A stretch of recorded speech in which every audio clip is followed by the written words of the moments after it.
saber específicamente qué es lo que el líder debe saber, a dónde se dirige un líder de un grupo pequeño. Y vamos a desarrollar 10 preguntas nada más esta noche, 10 preguntas. Esas 10 preguntas nos van a ayudar a entender a dónde se dirige el líder. Y usted debe saber hacia dónde va, hacia dónde está esa meta. Y yo quiero compartir esta noche algunos puntitos importantes antes de que desarrollemos esas 10 preguntas. ¿Sí? La primera, el primer punto es, no existe peor líder que aquel que no sabe a dónde se dirige y a dónde conduce a su grupo. Y aquí, pastor, es uno de los detalles por los cuales a veces la iglesia pierde el sentido en cuanto a los grupos pequeños. No sé si ustedes han escuchado a algunas personas decir, es que los grupos pequeños no funcionan. El grupo pequeño, ese plan no sirve. Ese plan ya lo hemos intentado antes una y otra vez y no funciona. Realmente yo puedo decirles honestamente que en base a lo que estamos estudiando, el líder que no sabe a dónde va, a dónde conduce a su grupo, está destinado al fracaso. Si el grupo pequeño no funciona, muy probablemente va a ser porque el líder no supo hacia dónde ir. Porque, hermanos, es un hecho y debemos estar conscientes en esto, que Dios, tanto en su palabra como en el espíritu de profecía, nos dice claramente que uno de los métodos más efectivos de acción en cuanto a la iglesia está en los grupos pequeños. Y por esa razón es que la iglesia quizás ha estado insistiendo en los últimos años en que entremos al plan de grupos pequeños, trabajemos en grupos pequeños. Y me da la impresión como pastor, porque he trabajado en Guatemala y he trabajado aquí en Panamá y he visto también en otros países que muchas veces la iglesia está como reacia a los grupos pequeños y no quiere entrar ahí. Y déjeme decirle, el enemigo está haciendo todo lo posible para que nosotros no sepamos cuál es el método de Dios, cuál es el plan de Dios. No sintamos realmente el gozo de trabajar como Dios espera y es en grupos pequeños.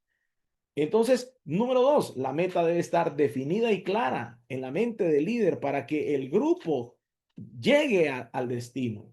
Usted debe, desde un principio, desde ahora que usted está empezando este año eclesiástico, entonces usted debe visualizar y usted debe decir, ok, ¿hacia dónde quiero ir? ¿Hacia dónde voy? Voy a poner mis metas. ¿Cuál es la meta para este año? Bueno, que en un año hayamos ganado 5 preciosas almas para Cristo Jesús. Esa podría ser una de las metas definidas. Que el grupo pequeño, todos los miembros o el 90% de mis miembros esté enfocado en la misión y que traiga por lo menos una visita al grupo pequeño. O sea, tiene usted que ponerse metas definidas. Número tres, el líder de un grupo pequeño debe saber que la iglesia de Dios existe en este mundo y por qué, perdón, por qué, para qué existe la iglesia de Dios y el pequeño grupo, ¿sí? ¿Qué espera Dios de nosotros como su pueblo? Esto es muy importante poderlo comprender, ¿ok? Y el último punto en esta introducción es que la iglesia no es un club religioso que existe para realizar programas de enriquecimiento espiritual. Y aquí es donde fallamos también, porque la iglesia a veces espera que hagamos programas y programas y programas, programas bonitos, programas. Y de hecho la iglesia es experta en hacer buenos programas, pero la iglesia no es un club para hacer programas, aunque sean de enriquecimiento espiritual, aunque sea, pero no es el objetivo de la iglesia, mantenernos a nosotros mismos. La iglesia es una agencia ganadora de almas que está trabajando mientras nos dirigimos a nuestro destino final y glorioso, que es el reino de los cielos. Así que recuerde, la iglesia no es un club, la iglesia no es un lugar para mantener solamente personas, sino es una agencia ganadora de almas. Adelante, pastor Obed.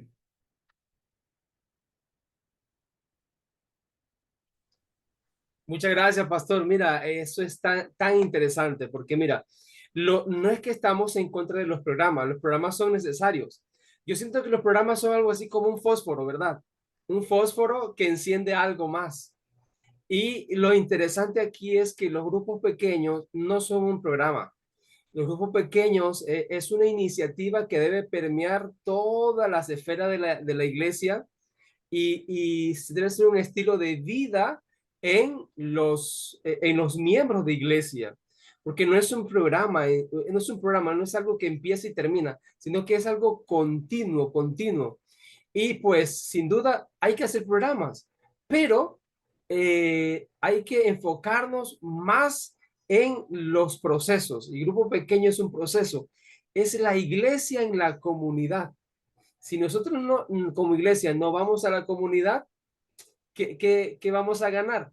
Entonces, esta noche estamos meditando en eso, ¿no? El líder sabe a dónde va, para qué existimos. Existimos aquí, usted mencionó allí en su diapositiva, que la iglesia es una agencia ganadora de almas. Entonces, allí debemos ir enfocados, ¿verdad? Y gracias por aclarar que no es que no vamos a hacer programas, porque podría malinterpretarse lo que acabo de decir, ¿verdad? O sea, el culto divino es importante, la escuela sabática es importante y sus programas son importantes. Y cualquier otro programa de desarrollo espiritual que la iglesia lance, pues tiene su lugar, pero no son la razón de ser de la iglesia. La razón de ser de la iglesia, como vamos a ver ahora, es el cumplimiento de la misión, y el cumplimiento de la misión principalmente lo vamos a llevar a través de los grupos pequeños. Esa es la forma de vida de la iglesia, ¿ok? Vamos a seguir entonces. Empezamos con la primera pregunta. La primera pregunta dice así: en la visión de Juan, según Apocalipsis 14, 6 al 7, ¿con qué objetivo tenía el ángel el evangelio eterno? Entonces podemos buscar en nuestras Biblias rápidamente, y voy a invitarles para que lo hagamos rápidamente. Apocalipsis capítulo 14, versículos 6 y 7. Dice así: vi a otro ángel que volaba en medio del cielo, que tenía el evangelio eterno para predicarlo a los que habitan en la tierra, a toda nación y raza, lengua y pueblo, y decía a gran voz: temed a Dios y dadle gloria, porque ha llegado la hora de su juicio. Adorad a aquel que hizo el cielo y la tierra y el mar y las fuentes de las aguas. Entonces, cuál sería en este caso el objetivo que tenía el ángel con el evangelio eterno? ¿Con qué objetivo tenía ese evangelio el ángel que menciona esta visión? ¿Qué piensa usted, pastor, antes de que mostremos la respuesta acá? ¿Cuál es el objetivo acá? Ok, mira, ahí tenemos una palabra que es la finalización de la pregunta, dice evangelio eterno. O sea, evangelio son unas buenas noticias. Entonces vamos a ver qué se hacen con las buenas noticias. ¿Será que nos las quedamos para nosotros o las publicamos? Interesante. ¿Qué hacemos con las buenas noticias cuando las tenemos? Importante esa pregunta. Entonces, ¿cuál es la respuesta a esta importante pregunta? Mire, el ángel tenía el propósito de proclamar el evangelio. ¿A quiénes? A toda nación, tribu, lengua y pueblo. Hace un llamado a adorar al Creador. Y entonces aquí hay una palabrita clave también: para. Para predicarlo, dice, para. Eso indica un propósito. Ese ángel fue enviado para predicar el evangelio. Entonces, la iglesia tiene un propósito en este caso también, porque el ángel representa lo que la iglesia tiene que hacer para este tiempo del fin.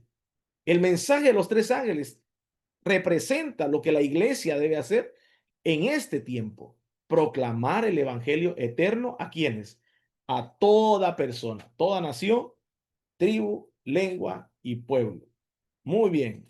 No sé si tienes algún otro detallito con esta pregunta antes de pasar a la Está siguiente. clarito, pastor. El ángel nos representa a nosotros como iglesia y estamos destinados para ir a predicar, a proclamar, a anunciar el evangelio. Amén. Así es. Muy bien, vamos a la segunda pregunta.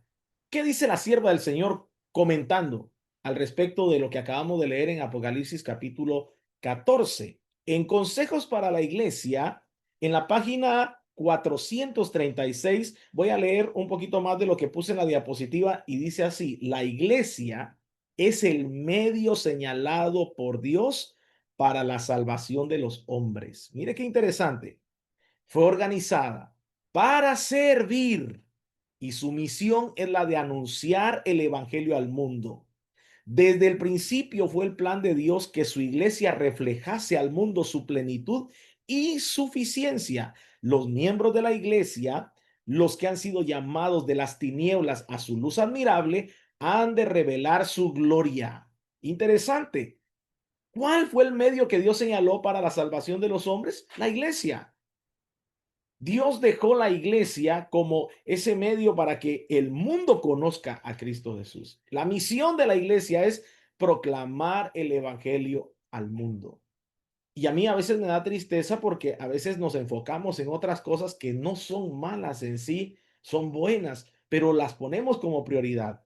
A veces en la junta de iglesia lo que menos tiempo nos lleva es hablar sobre los planes misioneros y lo que más tiempo ocupamos es eh, las lámparas que hay que cambiar, la pintura que hay que reponer, materiales que hay que comprar, programas que hay que hacer, salidas y un sinnúmero de cosas y la agenda se llena de una lista y lista interminable de cosas y a veces la misión, que es la de anunciar el evangelio al mundo, queda en un segundo plano. Entonces recordemos eso. El líder sabe hacia dónde va y usted como líder debe saber que la iglesia es el medio que Dios ha dejado para la salvación de las almas. ¿Cuántas personas se están perdiendo en todo Panamá?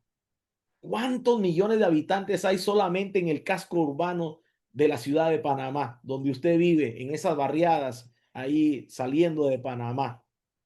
Interesante, o sea, es una cantidad enorme de gente que necesita conocer de Cristo Jesús y nosotros hemos sido llamados para eso. Pastor.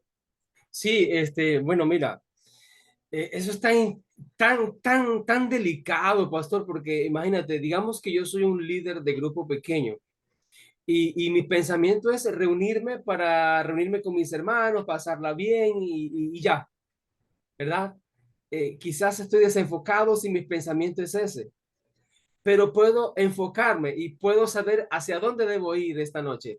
Ujú. Dios dice aquí por la sierva que la iglesia es el medio señalado por Dios para la salvación de los hombres. Es decir, yo como líder de grupo pequeño entonces, o si soy un anciano de iglesia o líder de iglesia, yo como líder de iglesia o de grupo pequeño, debo priorizar entre todas las cosas que se llama desarrollar iglesia, debo priorizar que lo primero es tener un plan activo de ganancia de almas. Y Amén. aplicando eso al grupo pequeño sería, bueno, es tan fácil. Bueno, vamos a hacer un grupo pequeño donde podamos invitar a personas que no son adventistas. ¿Sí o no? Ujú. Así es. Entonces, de esa manera priorizo que en mi plan estratégico misionero, traer a mi grupo pequeño, a mi reunión, a alguien que no es de mi iglesia. Es que, pastor, un grupo pequeño que no tiene visitas está condenado al fracaso.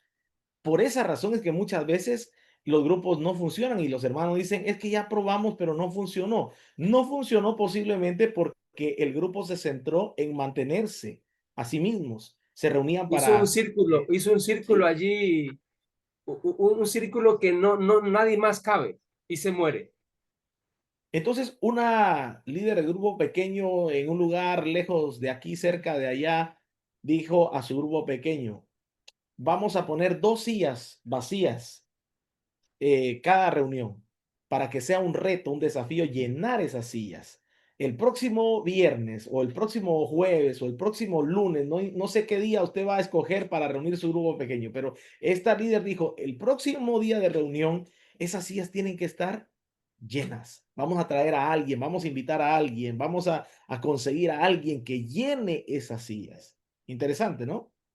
¿Ok? Sí, Vamos interesante. a la siguiente pregunta entonces. Pregunta número 3. Y esta es sencillita, mire, ¿con qué comparó Jesús a la iglesia? Mateo capítulo 5, versículo 13. Es un versículo, pastor, si lo tienes, lo puedes leer, por favor. Mateo capítulo Vosotros sois la 5, sal y de si la... no, lo Dame un leo yo acá. segundito. ¿Me dices? Sí, estoy buscándolo. Ok. Mateo Mateo 5, 13. 5:13 dice de la siguiente manera. Vosotros sois la sal de la tierra, pero si la sal se desvaneciere, ¿con qué será salada? No sirve más para nada, sino para ser echada afuera y hollada por los hombres. Ujú. Interesante, ¿no? Jesús comparó a la iglesia entonces ¿con qué? Con Con la la sal. sal. La sal tiene algo especial, ¿verdad? La sal es la que permite que la comida tenga sabor. Una comida sin sal es una comida que no se disfrutan. No. Y yo he visto personas a las que van al médico y el médico lo primero que hace es quitarle la sal. Dice, usted no puede comer más sal, tiene que comer, porque está enferma la persona, ¿no? Ajá. Llegó a un estado donde ya no puede comer sal y la persona sufre al comer esa nueva dieta sin sal, porque una comida bien sazonadita, qué delicia, ¿verdad? Y entonces Jesús compara la iglesia con la sal de la tierra. Si la sal pierde su sabor, de nada sirve. La iglesia también, asimismo como la sal le da sabor a la comida, si la iglesia pierde su razón de existir, ha perdido entonces su esencia, ha perdido su sabor. Y la razón de existir de la iglesia es darle sabor espiritual al mundo. Entonces, esto es importante.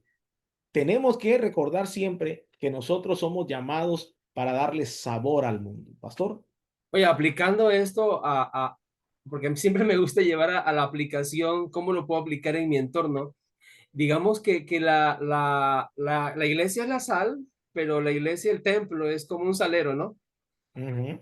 Si usted tiene el salero allí en su cocina y no saca de allí y lo mete en la comida que está, no va a salar nada. Entonces, si la Ok. iglesia no sale de las cuatro paredes a la comunidad, a hacer algo por la comunidad, a reunirse en grupos pequeños en las casas de las personas, no vamos a salar nada. Impactante, pastor. Me gustó mucho esa ilustración. Somos la sal en un salero, pero si no Sí. salimos del salero, interesante. Poderosa esa aplicación. Muchas gracias. Ahora vamos con la pregunta número 4. ¿Quién debe llevar adelante la obra que Jesús empezó en la tierra? Entonces, la sierva del Señor hace una anotación aquí muy, muy, muy interesante. Dice así en Testimonios, en el volumen 6 página 295, según la versión que consultemos, dice así, alguien tiene que cumplir la comisión de Cristo. Alguien tiene que llevar adelante la obra que él comenzó a hacer en la tierra. Y ese privilegio fue concedido a la iglesia. Para este fin fue organizada. ¿Por qué los miembros de la iglesia no aceptaron pues la responsabilidad? Note usted la última pregunta que hace aquí la sierva del Señor. ¿Por qué los miembros de la iglesia no aceptan esa responsabilidad? Porque alguien tiene que cumplir la comisión. Alguien tiene que llevar adelante la obra. Y saben ustedes, y lo hemos escuchado posiblemente en sermones, y quizá usted lo ha leído, los ángeles del cielo quisieran tener la oportunidad, el privilegio que usted y yo tenemos de predicar el evangelio. O sea, los ángeles están a la expectativa, ellos solo esperan una orden. Si Dios les diera a los ángeles la orden de predicar el evangelio en el mundo, ellos lo harían con gozo y quizás lo harían en tiempo récord, pero no, el privilegio fue dado a la iglesia, a usted y a mí. Tenemos ese privilegio en nuestras manos. Y si alguien lo tiene que hacer, usted debe decir, debo ser yo. Si no soy yo, ¿quién? Si no es ahora, ¿cuándo? Esas deben ser las preguntas que nosotros como líderes debemos hacernos. Si no soy yo, ¿quién? Si no es ahora, ¿cuándo?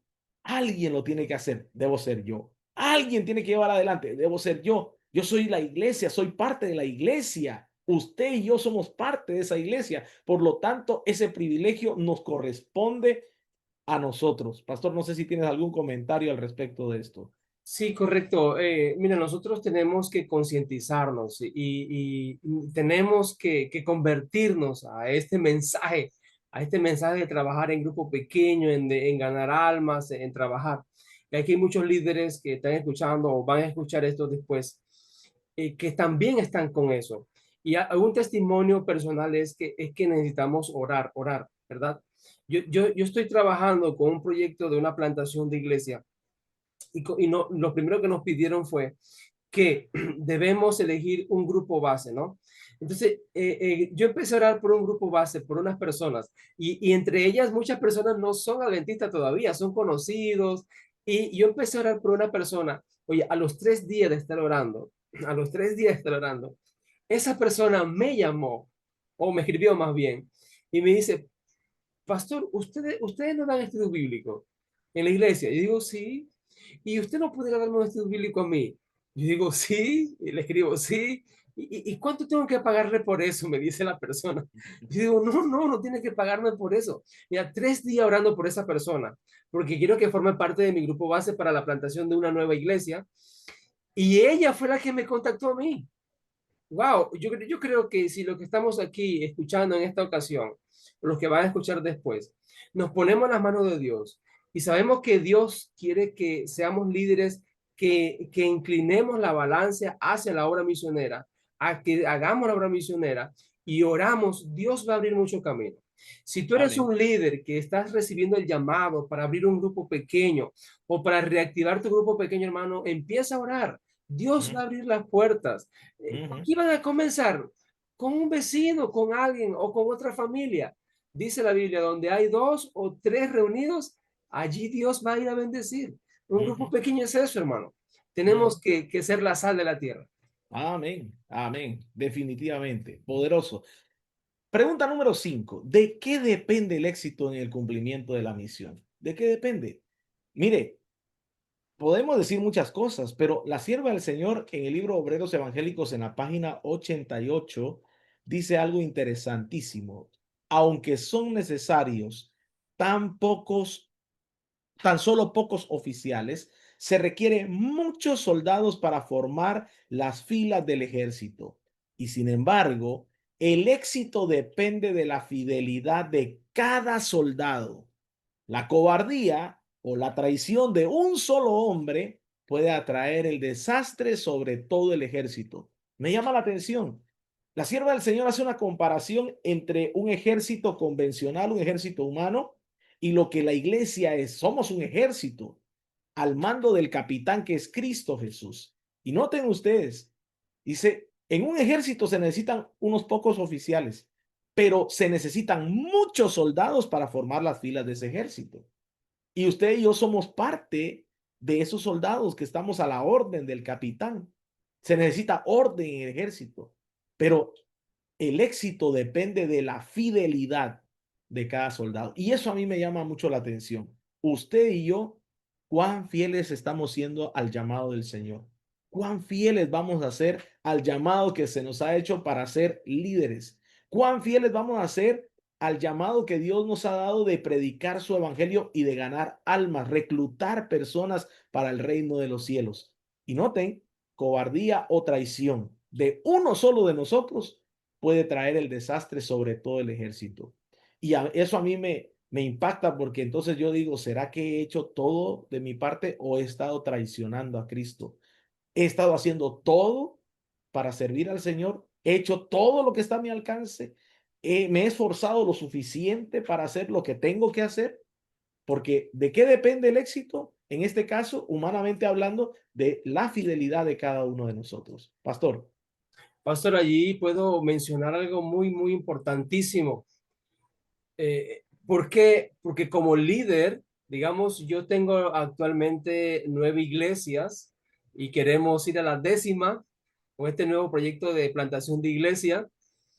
Y más o menos son como unos 200, 300 personas, ¿verdad? Mm, Vamos a decir que somos 300 soldados, pero yo solito comandar 300 soldados es un poco difícil. Pero ujú, mira que si cada líder de grupo pequeño que está escuchando este seminario se pone en las manos de Dios y él lidera ese grupo de soldados, levanta la moral espiritual de cada soldado de eso, que no son más de 5 a 12 personas. Creo que esa compañía de soldados, ese grupo pequeño, se fortalece fuertemente, hace un impacto en la comunidad, trabaja por las almas de la comunidad y así se suma el esfuerzo de muchos grupos pequeños. Wow, Dios va a hacer algo maravilloso en nuestro distrito, en nuestras iglesias, porque dice, el éxito depende de la fidelidad de cada soldado, cada líder de grupo pequeño puede hacer fiel a cada soldado, cada miembro del grupo pequeño. Amén. Amén. Así es, pastor. Definitivamente. Así que pongámonos en las manos del Señor y que Él nos utilice, ¿verdad?, en el cumplimiento de su misión. Seguimos. ¿Cómo se mide el carácter de una iglesia? ¿Sí? ¿Cómo se mide el carácter de una iglesia? Dice, el verdadero carácter de la iglesia no se mide por la elevada profesión que profesa, ni por los nombres que se encuentran en su registro, ni por el servicio, digamos, hablando así del programa, el culto. No, no, no, no, no. Se mide por lo que está haciendo en realidad por el maestro, por el número de sus obreros perseverantes y fieles. O sea, usted no puede medir el carácter de una iglesia por un servicio o un culto, digámoslo así, o un programa, ¿no?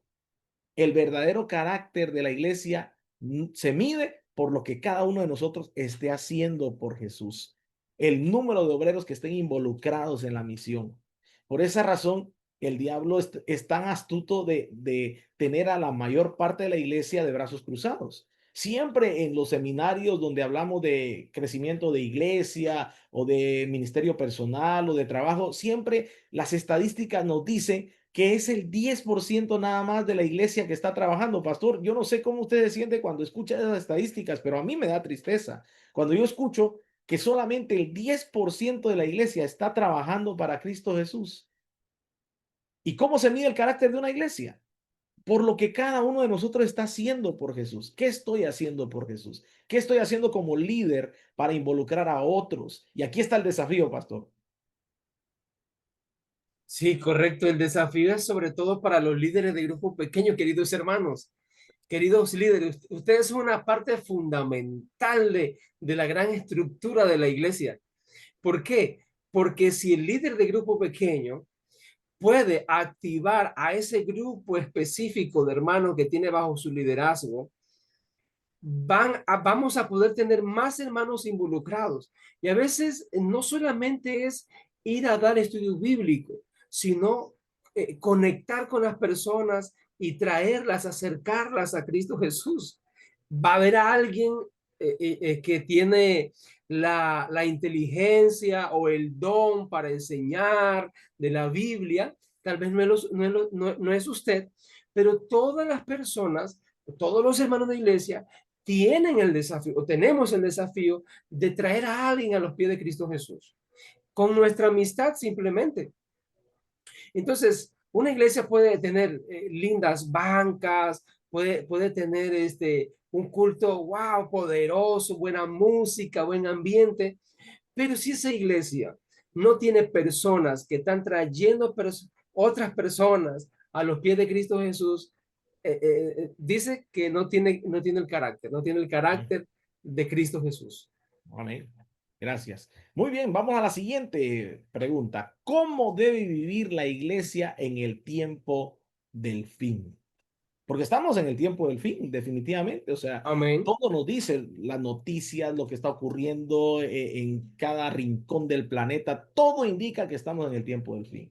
Ahora, ¿qué dice la sierva del Señor al respecto? Testimonios, tomo 5, página 276. Ella hace una pregunta. Dice, ¿cuál es nuestra posición en el mundo?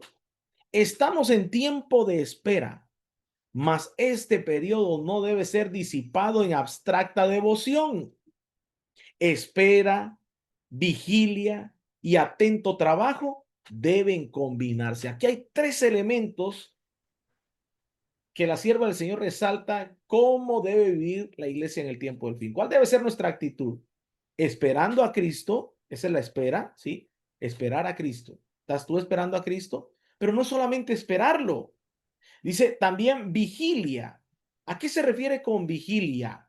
La vigilia es velad y orad para que no entréis en tentación. Jesús se lo dijo a los discípulos. La iglesia debe estar velando y orando, estudiando la Biblia, dedicando tiempo a la devoción personal, dedicando tiempo a la oración, dedicando tiempo a pedir la lluvia, el derramamiento del Espíritu Santo, la lluvia tardía. Pero no solamente es esperar y vigilar, estar atentos y estar en oración y seguir orando. Y la sierva del Señor dice también que el que solo ora pronto dejará de hacerlo, porque debe haber un tercer elemento más. Estamos esperando a Cristo, estamos atentos a la palabra y estamos estudiando, estamos orando, estamos en esa dinámica, pero hay un tercer elemento que es el atento trabajo. Y el trabajo es precisamente lo que el líder en este momento debe ver. ¿Cómo vamos a movilizar al grupo?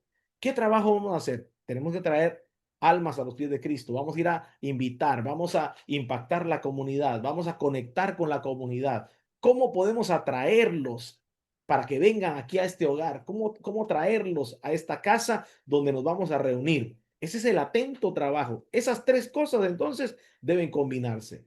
Pastor. Siempre tengo un lema, que la consagración debe ir unida con la misión. No, no pueden ir separadas. La misión y la consagración van juntas de la mano.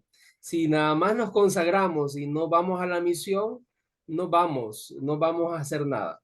Y si nada más nos dedicamos a la misión, pero no leemos, no estudiamos la Biblia, pues tampoco vamos a tener resultados buenos. La Así. consagración y la misión tienen que ir juntas. Amén, amén. Claro que sí, definitivamente. Y eso nos conecta entonces con la octava pregunta. ¿Y qué pasa si yo no hago nada por Cristo? ¿Cuál es el resultado de esto? Y esto sí es, para mí es sobrecogedor, porque hay un resultado de no hacer nada. Eh, Pastores, que no tengo tiempo porque tengo trabajo que hacer. Mire, hay muchas personas que hoy en día no pueden hacer nada por Cristo porque el trabajo los absorbe al 100%. Me da tristeza cuando hacemos la dinámica de los nombramientos y acabamos de pasar los nombramientos. Y qué triste es cuando tomo el teléfono y llamo a alguien, le digo, hermano, ¿usted aceptaría ser director de tal departamento, de tal ministerio? Pastor, no tengo tiempo. No puedo, mire, mi trabajo me absorbe, así que esto requiere un compromiso, no puedo. Eso es tremendo. Y a veces, cuando alguien que está muy activo en la iglesia, pero no tiene trabajo, se acerca a mí y me dice, pastor, ore por mí para que Dios me dé un trabajo. Yo a veces digo en mi interior, ay, Señor, ¿cómo oro? ¿Qué debo decir? Porque a veces cuando oro y pido al Señor, Señor, dale un trabajo a esta persona y Dios le da el trabajo, resulta que después desaparece por completo de la iglesia porque el trabajo lo absorbió. Entonces, ¿cuál es el resultado de no hacer nada por Cristo Jesús? Dice la sierva del Señor en el camino a Cristo, página 80. Escuche bien, porque es más de lo que puse en pantalla. Los que se esfuerzan por mantener una vida cristiana, aceptando pasivamente las bendiciones que vienen por la gracia, sin hacer nada por Cristo, procuran simplemente vivir comiendo sin trabajar. Uf, qué tremendo, mire. Voy a repetir otra vez porque esto es bien importante. Los que se esfuerzan por mantener una vida cristiana, aceptando pasivamente las bendiciones que vienen por la gracia, sin hacer nada por Cristo, procuran simplemente vivir comiendo sin trabajar. Pero el resultado de esto, tanto en el mundo espiritual como en el temporal, es siempre la degeneración y la decadencia. Entonces yo lo resumí así. Los que aceptan pasivamente las bendiciones sin hacer nada por Cristo, se degeneran y decaen espiritualmente. El resultado es una muerte espiritual. Por eso puse la imagen ahí de un cementerio, porque el que no hace nada por Cristo se va a degenerar, va a decaer y va a morir espiritualmente. Ese es el final. Qué tremendo, pastor, porque si no tomamos en serio esto, ese es el resultado final. Así es, así es.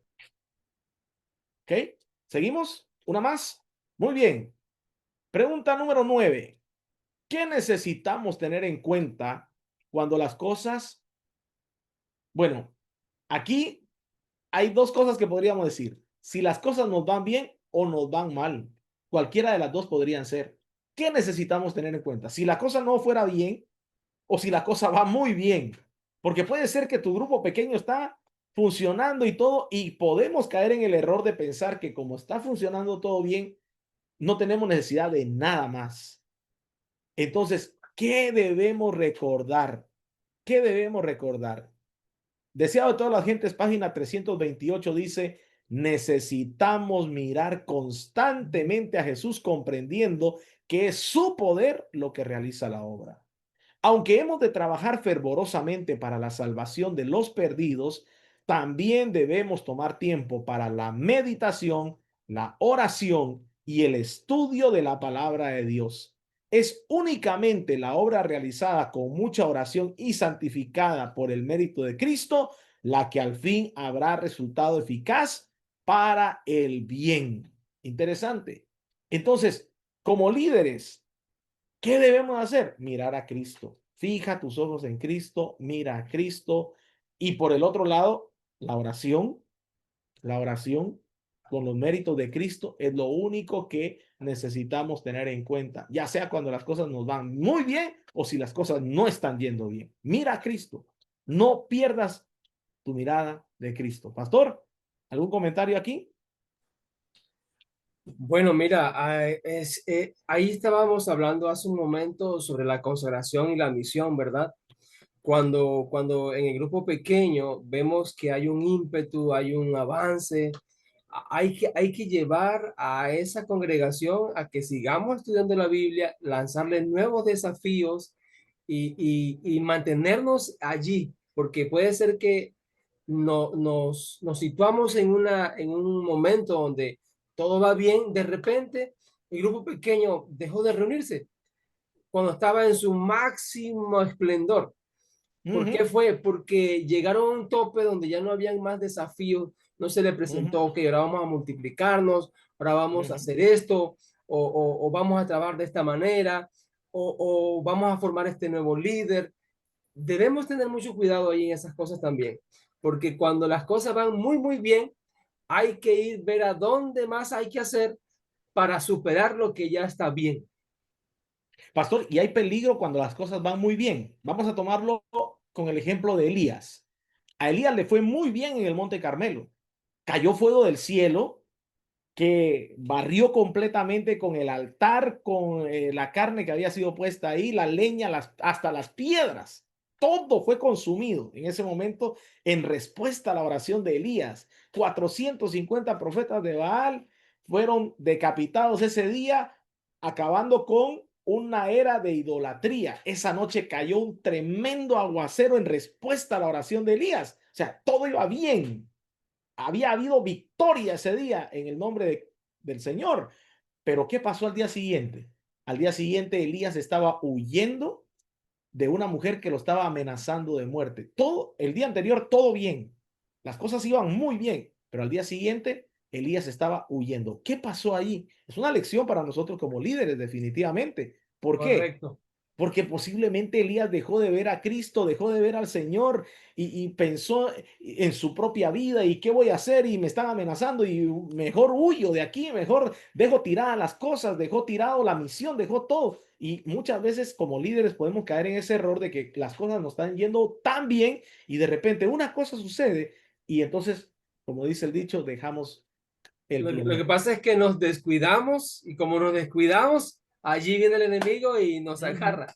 Es ujú, como un equipo de fútbol que va bien y todo, y de ujú. repente, bueno, se tiene que enfrentar a un equipo que quizás no es de mucha categoría y van confiados, cuando de repente en el partido perdieron por el descuido. Entonces, cuando tengamos, vamos con las cosas bien, tenemos que mantenernos vigilantes para que las cosas sigan bien.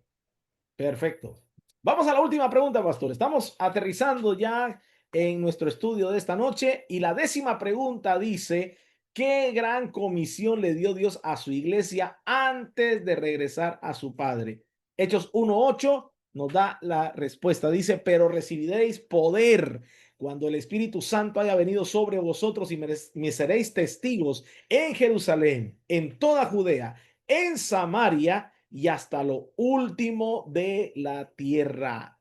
Amigos, hermanos, esta es la comisión que Dios le dio a su iglesia, ser testigos, tú eres un testigo, yo soy un testigo, todos somos testigos del Señor en todas partes, en Panamá, en Pacora, ¿cuál es el lugar, pastor? Mañanitas, ¿no? Acá ¿Dónde es? estamos en San Pedregal. Martín. San Martín, ok, San Martín. Tú tienes que ser testigo en San Martín. Esa es tu área de acción. Por eso Jesús dijo, seréis testigo en Jerusalén, en Judea, en Samaria y hasta lo último de la tierra. Tú eres testigo en San Martín, en Panamá ciudad, en Panamá país y hasta lo último de la tierra. Somos testigos, parte de todo ese engranaje de la gran comisión. Tú eres una parte fundamental.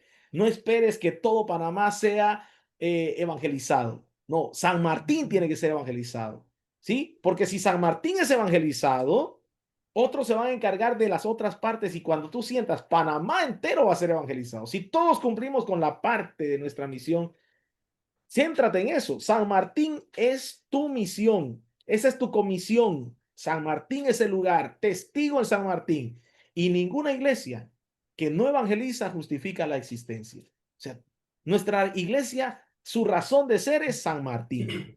Nuestra iglesia es la gente que vive en San Martín. Esa es la misión. Esa es la razón de ser de nosotros. La razón de ser que el pastor Obed Quintero esté ahí es para movilizar a su iglesia en San Martín para cumplir la gran comisión. Qué privilegio, pastor, el que Dios te ha dado, el que me ha dado a mí también en Chorrera, de ser testigos de Él. Adelante. Con esto terminamos, pastor. O hay una más. Sí, no, solamente hay algo que tenemos que hacer. Hay Ajá. algo que tenemos que hacer y es el compromiso.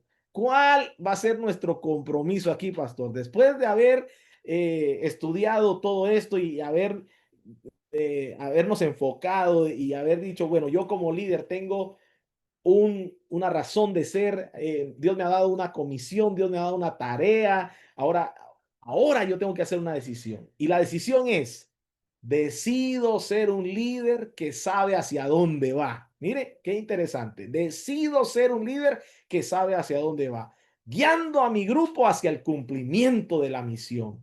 Predicar el evangelio eterno con fidelidad, servicio y compromiso hasta la venida de Cristo. ¿Qué te parece, pastor? La decisión que tenemos que hacer esta noche. Decido ser un pastor, decido ser un líder que sabe hacia dónde va, guiando a mi grupo hacia el cumplimiento de la misión. Predicar el evangelio con fidelidad, servicio y compromiso hasta la venida de Cristo. Si usted está de acuerdo con eso, ponga una manita arriba, escriba ahí en el chat, esta es mi decisión. O ponga algo ahí, ponga la manita, decido ser un líder comprometido con la misión. Ponga algo ahí usted, ¿verdad? Ahí veo corazones, no, todavía no he visto algunas otras reacciones todavía, pero usted póngalo ahí, ¿sí? Ahí alguien puso, amén, el compromiso es cumplir con lo que Dios nos encomendó y con la ayuda del Espíritu Santo, vamos con fe. Ese es el espíritu que debemos tener, ¿verdad? Vamos con fe.